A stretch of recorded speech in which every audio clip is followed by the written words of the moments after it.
प्रेम से बोलिए भगवान विष्णु की जय। बृहस्पति भगवान की जय।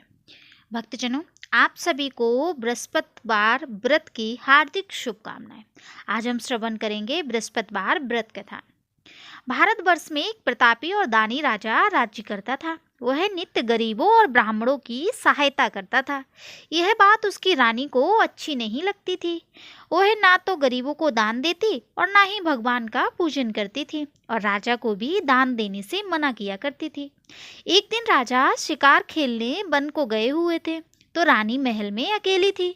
उसी समय बृहस्पति देव साधु भेष में राजा के महल में भिक्षा के लिए आए और भिक्षा मांगी। रानी ने भिक्षा देने से इनकार किया और कहा, हे साधु महाराज, मैं तो दान पुण्य से तंग आ गई हूँ। मेरा पति सारा धन लुटाते रहता है। मेरी इच्छा है कि हमारा धन नष्ट हो जाए, फिर ना रहेगा बांस और ना बजेगी बांसुरी। साधु ने कहा, देवी, तुम तो बड़ी विचित्र हो। धन संतान तो सभी चाहते हैं, पुत्र और लक्ष्मी तो पापी के घर भी होने चाहिए। यदि तुम्हारे पास अधिक धन है तो भूखों को भोजन दो, प्यासों के लिए प्याऊ बनवाओ, मुसाफिरों के लिए धर्मशालाएं खुलवाओ। जो निर्धन अपनी कुंवारी कन्याओं का विवाह नहीं कर सकते, उनका विवाह करा दो। ऐसे और कई काम हैं जिनके करने से तुम्हारा यश लोक परलोक में फैलेगा। परंतु रानी पर उपदेश का कोई प्रभाव न पड़ा। वह बोली, महाराज, आप मुझे कुछ ना समझाएं। मैं ऐसा धन नहीं चाहती जो हर जगह बांटते फिरूं। साधु ने उत्तर दिया, यदि तुम्हारी ऐसी इच्छा है तो तथास्तु। तुम ऐसा करना कि बृहस्पतिवार को घर लेपकर पीली मिट्टी से अपना सिर धोकर स्नान करना, भट्टी चढ़ाकर कपड़े धोना। ऐसा करने से आपका सारा धन नष्ट हो जाएगा। इतना कहकर वह साधु महाराज वहां से आलोप हो गए। साधु के अनुसार कई बातों को पूरा करते हुए रानी को केवल 3 बृहस्पतिवार ही बीते थे कि उसकी समस्त धन संपत्ति नष्ट हो गई। भोजन के लिए राजा का परिवार तरसने लगा। तब एक दिन राजा ने रानी से बोला कि हे रानी, तुम यहीं रहो, मैं दूसरे देश को जाता हूँ, क्योंकि यहाँ पर सभी लोग मुझे जानते हैं, इसलिए मैं कोई छोटा कार्य नहीं कर सकता। ऐसा कहकर राजा परदेश चला गया। वहाँ वह जंगल से लकड़ी काट कर लाता और शहर में बेचता। इस तरह वह अपना जीवन व्यतीत करने लगा। इधर राजा के परदेश जाते ही रानी और दासी दुखी रहने लगी। एक बार जब रानी और दासी को 7 दिन तक बिना भोजन के रहना पड़ा तो रानी ने अपनी दासी से कहा, हे दासी, पास ही के नगर में मेरी बहन रहती है। वह बड़ी धनवान है। तू उसके पास जा और कुछ ले आ ताकि थोड़ी गुजर बसर हो जाए। दासी रानी के बहन के पास गई। उस दिन गुरुवार था और रानी की बहन उस समय बृहस्पतिवार व्रत की कथा सुन रही थी।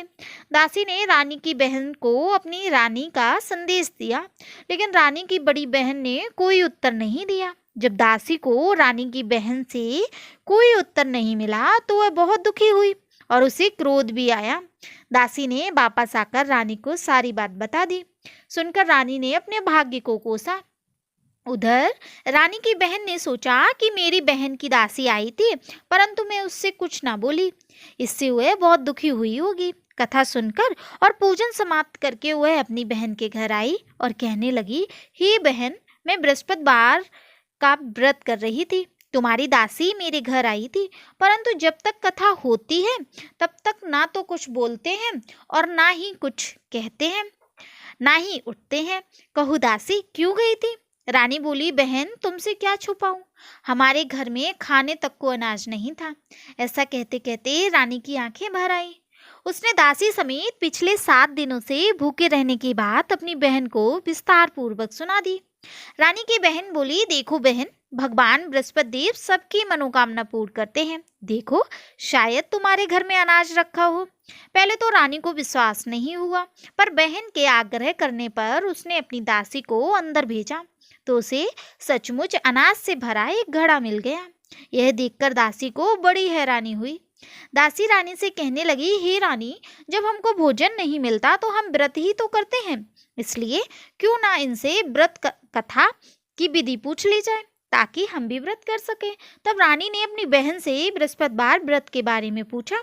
उसकी बहन ने बताया, बृहस्पतिवार के व्रत में चने की दाल मुनक्का से विष्णु भगवान का केले की जड़ में पूजन करें तथा दीपक जलाएं, व्रत कथा सुने और पीला भोजन करें। इससे बृहस्पति देव प्रसन्न होते हैं। व्रत और पूजन विधि बताकर रानी की बहन अपने घर को लौट गई। 7 दिन बाद जब गुरुवार आया तो रानी और दासी ने व्रत रखा। गुड़साल में जाकर चना और गुड़ लेकर आई। फिर उससे केले की जड़ तथा विष्णु भगवान का पूजन किया। अब पीला भोजन कहाँ से आए, इस बात को लेकर दोनों बहुत दुखी थी। चूंकि उन्होंने व्रत रखा था इसलिए बृहस्पति देव उनसे प्रसन्न थे। इसलिए वे एक साधारण व्यक्ति का रूप धारण कर 2 थालों में सुंदर भोजन दासी को दे गए। भोजन पाकर दासी प्रसन्न हुई और फिर रानी के साथ मिलकर भोजन ग्रहण किया। उसके बाद वे सभी गुरुवार को व्रत और पूजन करने लगी। बृहस्पति भगवान की कृपा से उनके पास फिर से धन संपत्ति आ गई, परंतु रानी फिर से पहले की तरह आलस्य करने लगी। तब दासी बोली, देखो रानी, तुम पहले भी इस प्रकार आलस करती थी। तुम्हें धन रखने में कष्ट होता था, इस कारण सभी धन नष्ट हो गया। और जब भगवान बृहस्पति की कृपा से धन मिला है तो तुम्हें फिर से आलस होता है। रानी को समझाते हुए दासी कहती है कि बड़ी मुसीबतों के बाद हमने यह धन पाया है, इसलिए हमें दान पुण्य करना चाहिए, भूखे मनुष्यों को भोजन कराना चाहिए और धन को शुभ कार्यों में खर्च करना चाहिए, जिससे तुम्हारे कुल का यश बढ़ेगा, स्वर्ग की प्राप्ति होगी और पितृ प्रसन्न होंगे। दासी की बात मानकर रानी अपना धन शुभ कार्यों में खर्च करने लगी, जिससे पूरे नगर में उसका यश फैलने लगा। बृहस्पतिवार व्रत कथा के बाद श्रद्धा के साथ आरती की जानी चाहिए। इसके बाद प्रसाद बांटकर उसे ग्रहण करना चाहिए। एक दिन राजा दुखी होकर जंगल में एक पेड़ के नीचे आसन जमाकर बैठ गया। वह अपनी दशा को याद करके व्याकुल होने लगा। बृहस्पतिवार का दिन था। एकाएक उसने देखा कि निर्जन वन में एक साधु प्रकट हुए। वह साधु भेष में स्वयं बृहस्पति देवता थे। लकड़हारे के सामने आकर बोले, हे लकड़हारे, इस सुनसान जंगल में तो चिंतामग्न क्यों बैठा है? लकड़हारे ने दोनों हाथ जोड़कर प्रणाम किया और उत्तर दिया, महात्मा जी, आप सब कुछ जानते हैं, मैं क्या कहूँ? यह कहकर रोने लगा और साधु को अपनी आत्मकथा सुनाई। महात्मा जी ने कहा, तुम्हारी स्त्री ने बृहस्पति के दिन बृहस्पति भगवान का निरादर किया है, जिसके कारण रुष्ट होकर उन्होंने तुम्हारी यह दशा कर दी है। अब तुम चिंता को दूर करके मेरे कहने पर चलो तो तुम्हारे सब कष्ट दूर हो जाएंगे और भगवान पहले से भी अधिक संपत्ति देंगे। तुम बृहस्पति के दिन कथा किया करो, 2 पैसे के चने मुनक्का लाकर उसका प्रसाद बनाओ और शुद्ध जल से लोटे में शक्कर मिलाकर अमृत तैयार करो। कथा के पश्चात अपने सारे परिवार और सुनने वाले प्रेमियों में अमृत व प्रसाद बांटकर आप भी ग्रहण करो। ऐसा करने से भगवान तुम्हारी सब मनोकामनाएं पूर्ण करेंगे। साधु के ऐसे वचन सुनकर लकड़हारा बोला, हे प्रभु, मुझे लकड़ी बेचकर इतना धन नहीं मिलता जिससे मैं भोजन के उपरांत कुछ बचा सकूं। मैंने रात्रि में अपनी स्त्री को व्याकुल देखा है, मेरे पास कुछ भी नहीं है जिससे मैं उसकी खबर मंगा सकूं। साधु ने कहा, हे लकड़हारे, तुम किसी बात की चिंता मत करो। बृहस्पति के दिन तुम रोजाना की तरह लकड़ियां लेकर शहर को जाओ। तुमको रोज से दोगुना धन प्राप्त होगा, जिससे तुम भली भांति भोजन कर लोगे तथा बृहस्पति देव की पूजा का सामान भी आ जाएगा। इतना कहकर साधु अंतर्ध्यान हो गए। धीरे धीरे समय व्यतीत होने लगा। फिर वही बृहस्पतिवार का दिन आया। लकड़हारा जंगल से लकड़ी काटकर किसी शहर में बेचने गया। उसने उस दिन से अधिक पैसा मिला। राजा ने चना गुड़ आदि लाकर गुरुवार का व्रत किया। उस दिन से उसके सभी क्लेश दूर हो गए। परंतु जब दोबारा गुरुवार का दिन आया तो बृहस्पतिवार का व्रत करना भूल गया। इस कारण बृहस्पति भगवान नाराज हो गए। उस दिन उस नगर के राजा ने विशाल यज्ञ का आयोजन किया था तथा शहर में यह घोषणा करा दी कि कोई भी मनुष्य अपने घर में भोजन ना बनावे, ना आग जलावे। समस्त जनता मेरे यहाँ भोजन करने आवे। इस आज्ञा को जो ना मानेगा उसे फांसी की सजा दी जाएगी। इस तरह की घोषणा संपूर्ण नगर में करवा दी गई। राजा की आज्ञा अनुसार शहर के सभी लोग भोजन करने गए, लेकिन लकड़हारा कुछ देर से पहुंचा, इसलिए राजा उसको अपने साथ घर ले गए और ले जाकर भोजन करा रहे थे। तो रानी की दृष्टि उस खूंटी पर पड़ी जिस पर उसका हार लटका हुआ था। वह वहां दिखाई नहीं दिया। रानी ने निश्चय किया कि ये मेरा हार इस मनुष्य ने ही चुराया है। उसी समय सिपाहियों को बुलाकर उसको कारागार में डलवा दिया। जब लकड़हारा कारागार में पड़ गया और बहुत दुखी होकर विचार करने लगा, ना जाने कौन सी पूर्व जन्म के कर्म से मुझे यह दुख प्राप्त हुआ है जो कि जंगल में मिला था, और उसी साधु को याद करने लगा। उसी समय तत्काल बृहस्पति देव साधु के रूप में प्रकट हुए और उसकी दशा को देखकर कहने लगे, अरे मूर्ख, तूने बृहस्पति देव की कथा नहीं करी, इस कारण तुझे दुख प्राप्त हुआ है। अब चिंता मत कर, बृहस्पतिवार के दिन कारागार के दरवाजे पर 4 पैसे पड़े मिलेंगे।